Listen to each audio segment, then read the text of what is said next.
Hey everyone, Christina DiMaselli for GEG New England. This is my second video on celebrations for the end of the school year. It's June and we are ready for it. The first video had easy ideas. This one is about the mid-level, the mid-prep ideas that do require a little bit of preparation and work ahead of time.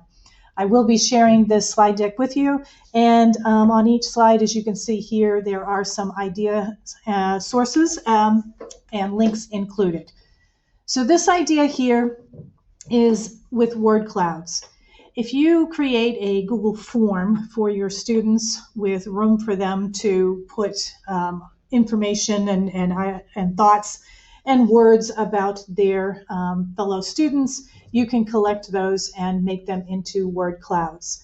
This example here has the teacher who made them into cards for the students. You could make them into posters, print them out in black and white and have them color them, do whatever you want with them. But it's a nice way to kind of appreciate the students themselves. This next one does require a little bit more prep. This is a virtual field trip.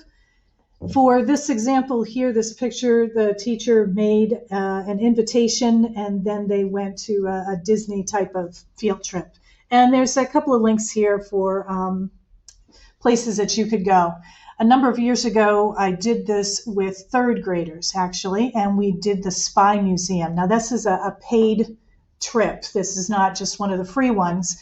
But we had set up the makerspace as a spy center and do not cross police tape. And the kids got dressed up as they thought spies would. They were each given, spy paraphernalia and a dossier as they walked in the door.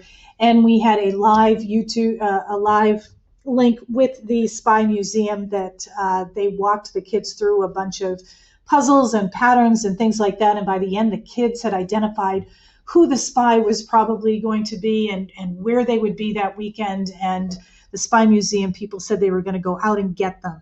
By Monday morning, the kids were after us saying, did they get the spy? Did they get the spy? And we had to wait for them to email back. And they did that afternoon saying that they had got him. That one was a really fun one for those kids. And the last one here for the mid-prep range is a class message video. So if you have a class message or a quote or something that you really like for your kids, they're graduating, they're moving on to something else, give each one of them part of the phrase or just one word.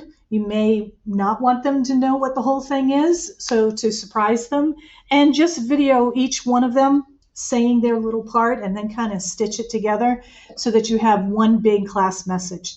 You could also do this with staff members and have them give the message to the kids and stitch it in the same way. So a few ideas to get you started there. We'll do one more video that will be some of the really thoughtful, higher prep stuff, but really worth it.